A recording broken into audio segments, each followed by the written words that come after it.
12 જ્યોતિર્લિંગોની ઉત્પત્તિ। નમસ્કાર મિત્રો, કલ્પના કરો, જો એક દિવસ તમારી સામે આકાશથી લઈને પાતાળ સુધી પહોંચતો અગ્નિનો એક અનંત સ્તંભ પ્રગટ થાય, જેનો કોઈ આરંભ નથી, કોઈ અંત નથી, તો શું તમે તેની શક્તિનો અંદાજ લગાવી શકશો? એક વખત બ્રહ્મા અને વિષ્ણુ પણ આ રહસ્ય સામે હારી ગયા હતા, અને એ જ અનંત જ્યોતિમાંથી પ્રગટ થયા હતા મહાદેવ। પણ શું તમે જાણો છો કે ભગવાન શિવના 12 જ્યોતિર્લિંગો કેવી રીતે પ્રગટ થયા? શા માટે દરેક જ્યોતિર્લિંગ પાછળ એક અલગ ચમત્કારી કથા છે?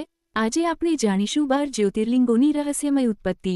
તો વિડીયોને અંત સુધી જરૂર જોતા રહેજો, કારણ કે છેલ્લી કથા ભક્તિની એવી શક્તિ બતાવે છે કે જે સાંભળીને તમારી આંખો ભીની થઈ જશે। હર હર મહાદેવ। જ્યોતિર્લિંગની મૂળ ઉત્પત્તિ। સૃષ્ટિના આરંભમાં એક વખત બ્રહ્મા અને વિષ્ણુ વચ્ચે વિવાદ થયો। બંને પોતાને શ્રેષ્ઠ માનતા હતા। ત્યારે અચાનક એક દિવ્ય અગ્નિસ્તંભ પ્રગટ થયો। તે એટલો વિશાળ હતો કે તેનો અંત દેખાતો નહોતો। વિષ્ણુજી વરાહ બનીને નીચે તરફ ગયા, બ્રહ્માજી હંસ બનીને ઉપર તરફ ઉડ્યા। હજારો વર્ષ શોધવા છતાં કોઈને અંત મળ્યો નહીં। ત્યારે તે અગ્નિસ્તંભમાંથી ભગવાન શિવ પ્રગટ થયા। શિવજીએ કહ્યું, હું જ અનાદિ છું, હું જ અનંત છું। આ જ અનંત પ્રકાશને જ્યોતિર્લિંગ કહેવાયું। 1. સોમનાથ જ્યોતિર્લિંગ। ચંદ્રદેવને પોતાની પત્ની રોહિણી પ્રત્યે વિશેષ પ્રેમ હતો। આથી દક્ષ પ્રજાપતિ ક્રોધિત થયા। તેમણે ચંદ્રને ક્ષીણ થવાનો શાપ આપ્યો। ચંદ્રનું તેજ ધીમે ધીમે ઘટવા લાગ્યું। દુઃખી ચંદ્રદેવે પ્રભાસ ક્ષેત્રમાં ભગવાન શિવની કઠોર તપસ્યા કરી। વર્ષોની ભક્તિ પછી શિવજી પ્રસન્ન થયા। તેમણે ચંદ્રને આશીર્વાદ આપ્યો કે તે ફરી તેજસ્વી બનશે, અને ત્યાં સોમનાથ જ્યોતિર્લિંગ પ્રગટ થયું। 2. મલ્લિકાર્જુન જ્યોતિર્લિંગ। એક દિવસ ગણેશજી અને કાર્તિકેયજી વચ્ચે સ્પર્ધા થઈ। વિશ્વની પરિક્રમા જે પહેલાં કરશે તેના લગ્ન પહેલાં થશે। કાર્તિકેયજી મોર પર બેસીને નીકળી પડ્યા, પણ ગણેશજીએ માતા પાર્વતી અને શિવજીની પરિક્રમા કરી, કારણ કે માતા પિતા જ સમગ્ર વિશ્વ છે।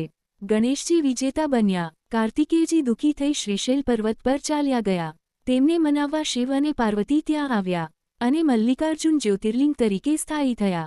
3. મહાકાલેશ્વર જ્યોતિર્લિંગ। ઉજ્જૈનમાં દૂષણ નામનો અસુર ત્રાસ ફેલાવતો હતો।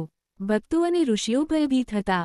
તેમણે ભગવાન શિવને પોકાર્યા। એક ભયંકર ગર્જના સાથે શિવજી પ્રગટ થયા। મહાકાલ સ્વરૂપે તેમણે દૂષણનો સંહાર કર્યો, અને ભક્તોની રક્ષા માટે ત્યાં જ સ્થાયી થયા। 4. ઓંકારેશ્વર જ્યોતિર્લિંગ। વિંધ્યાચલ પર્વતને પોતાની શક્તિ પર ગર્વ હતો। નારદજીએ તેના ગર્વને પડકાર્યો। વિંધ્યાએ શિવજીની કઠોર તપસ્યા શરૂ કરી।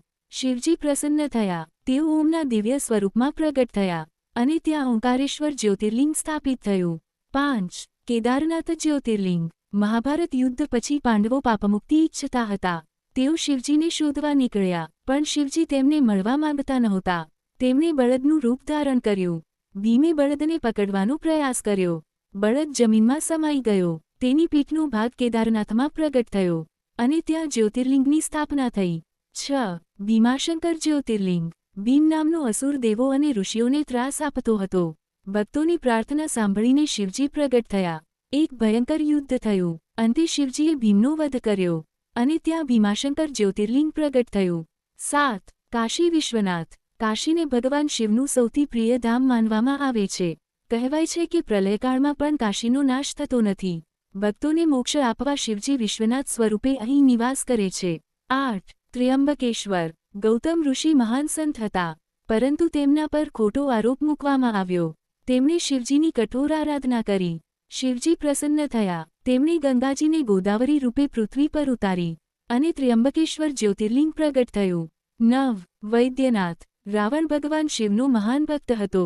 તેણે પોતાના માથા એક પછી એક અર્પણ કરવા શરૂ કર્યા। જ્યારે 10મું માથું અર્પણ કરવાની તૈયારી હતી, ત્યારે શિવજી પ્રસન્ન થયા। તેમણે રાવણને જીવનદાન આપ્યું। વૈદ્ય સ્વરૂપે ઉપચાર કરવાના કારણે તેઓ વૈદ્યનાથ કહેવાયા। 10. નાગેશ્વર। સુપ્રિય નામના શિવભક્તને રાક્ષસે કેદ કર્યો। કારાગૃહમાં પણ તે ઓમ નમઃ શિવાય નો જાપ કરતો રહ્યો। ભક્તિથી પ્રસન્ન થઈ શિવજી પ્રગટ થયા। તેમણે રાક્ષસનો નાશ કર્યો, અને નાગેશ્વર જ્યોતિર્લિંગ તરીકે સ્થાયી થયા। 11. રામેશ્વરમ। જ્યારે શ્રીરામ લંકા જવા તૈયાર થયા, ત્યારે તેમણે શિવજીની પૂજા કરવાનો નિર્ણય કર્યો। શ્રીરામે રેતીથી શિવલિંગ બનાવ્યું। ભક્તિથી પ્રસન્ન થઈ ભગવાન શિવ ત્યાં પ્રગટ થયા, અને રામેશ્વરમ જ્યોતિર્લિંગની સ્થાપના થઈ। 12. ગરુષ્ણેશ્વર। ગુષ્મા નામની એક સ્ત્રી શિવજીની પરમ ભક્ત હતી। તે દરરોજ 101 શિવલિંગ બનાવી પૂજા કરતી। ઈર્ષ્યાથી તેના પુત્રની હત્યા કરવામાં આવી, પરંતુ કુષ્માએ શિવજી પરનો વિશ્વાસ છોડ્યો નહીં. તેની ભક્તિથી પ્રસન્ન થઈ શિવજી પ્રગટ થયા. તેમણે તેના પુત્રને જીવિત કર્યો અને ગરુષ્ણેશ્વર જ્યોતિર્લિંગ તરીકે સ્થાયી થયા. સમાપન. મિત્રો, 12 જ્યોતિર્લિંગોની દરેક કથા આપણને એક જ સંદેશ આપે છે કે સાચી ભક્તિ, અડગ વિશ્વાસ અને શુદ્ધ હૃદયથી કરેલી પ્રાર્થના ક્યારેય વ્યર્થ જતી નથી. ભગવાન શિવ પોતાના ભક્તોની રક્ષા માટે કોઈપણ સ્વરૂપમાં પ્રગટ થઈ શકે છે. બોલો 12 જ્યોતિર્લિંગના અધિપતિ ભગવાન ભોલેનાથની જય. હર હર મહાદેવ.